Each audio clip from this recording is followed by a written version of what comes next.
एक बार भगवान ने 3 लोगों को स्वर्ग में बुलाया। ये बात है मे बी 30th दिसंबर 1999। गए 3 लोग। उस वक्त ये 3 लोग जो सबसे शक्तिशाली थे पृथ्वी पे, अमेरिका के प्रेसिडेंट थे बिल क्लिंटन, अमेरिका के सेक्रेटरी ऑफ स्टेट थे कॉलिन पॉवेल, और दुनिया के सबसे धनाढ़ व्यक्ति थे बिल गेट्स। तीनों को भगवान ने स्वर्ग में बुलाया। It's a story how attitudes can change situations for your betterment. अब तीनों को बुला के भगवान ने कहा कि देखो, I want to share something very important with the people of the world, and you are 3 chosen by me because you 3 can create an impact in the thought process of people. So what I convey to you, you must go back to earth and convey to the people of the world. तीनों ने बोला ठीक है, बताइए। तो भगवान ने कहा कि tomorrow I am going to destroy the world. अब आप तीनों जाओ पृथ्वी पे and tell the people of the world that we got the message from God and then this is going to happen. तीनों गए वापस, आधा तो मुरझा गए थे। पृथ्वी पे आए, and according to the protocol it was the president of America coming on prime time American TV facing the camera and said, ladies and gentlemen, my dear Americans, there is some good news and there is some really bad news. And the good news is that I saw heaven, I saw God, and He exists. I saw it with my own eyes and it was great. And the bad news is that He is going to destroy the world tomorrow. And he went off the camera. Then, according to the protocol, it was the time of the Secretary of State. America की presidential democratic system है, वहाँ Secretary of the State is the second most important diplomat after the president.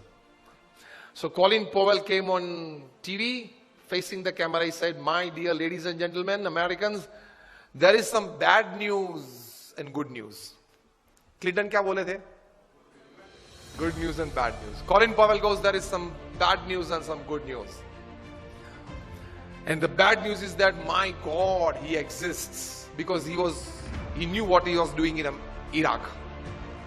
उस वक्त Colin Powell Iraq में क्या कर रहे थे उनको पता था, कितना गलत काम किया। इराक के पास वेपन्स ऑफ मास डिस्ट्रक्शन है, WMDs हैं, इसलिए वो कभी भी पूरी पृथ्वी को नष्ट कर सकते हैं, ये Saddam Hussain and party. So let us destroy Iraq and let us destroy Saddam. और युद्ध किया, नष्ट कर दिया। यूनो की टीम वहां गई, पूरा इराक में एक एक कोने को जांच लिया और कहां से भी ये WMDs नहीं निकला, जिसकी वजह से अमेरिका ने मार दिया इराक को। मारना था, ये तो एक रीजन था। So Colin Powell knew what he was doing in Iraq. So he said, my God, there is some bad news for us. He exists. क्योंकि वहां जवाब तो देना पड़ता है।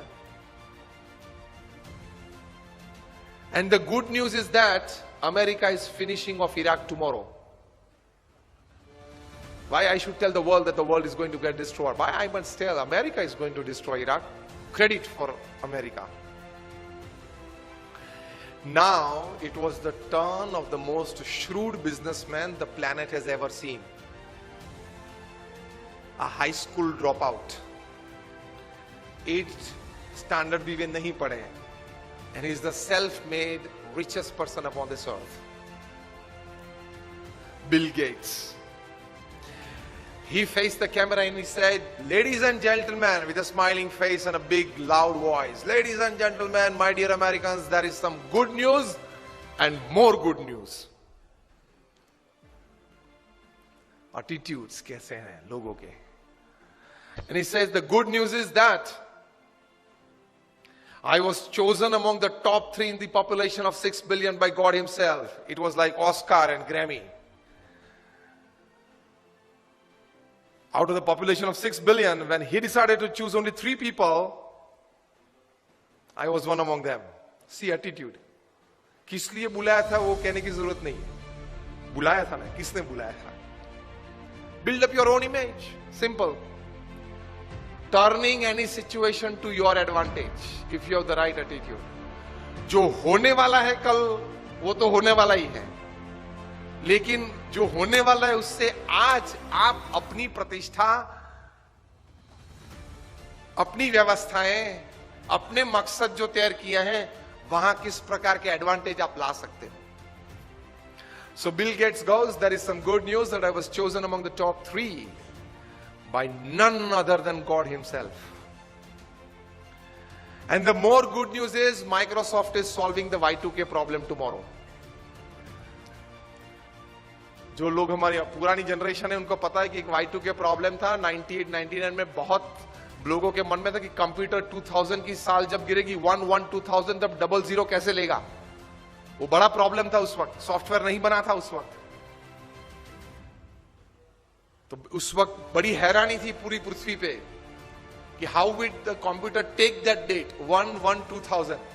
पिछले 2 जीरो लेता नहीं था कंप्यूटर, एक ही जीरो लेता था. 8080 9090 डालने की कोशिश की तो रिजेक्ट करता था. अगर उसने नहीं लिया कंप्यूटर ने तो आगे व्यवहार कैसा चलेगा. बड़ी हैरानी थी. तो माइक्रोसॉफ्ट ने कहा कि tomorrow we are solving that Y2K problem. Y2K problem solve कर रहे हैं. वैसे भी कौन जिंदा रहने वाला है देखने के लिए कि माइक्रोसॉफ्ट ने सॉल्व किया कि नहीं किया. तो क्यों माइक्रोसॉफ्ट के लिए क्रेडिट ना ले लें. सिचुएशन परिस्थिति एक ही थी. 3 लोग थे. उसपे उसी परिस्थिति को किस नजर से देखा, किस तरह से अपने जीवन में स्वीकार किया, उससे अपने जीवन का सुख और दुख, अपने जीवन की प्रगति या अधोगति और अपने जीवन की सिद्धि या फेलियर्स वो तैयार हो जाते हैं.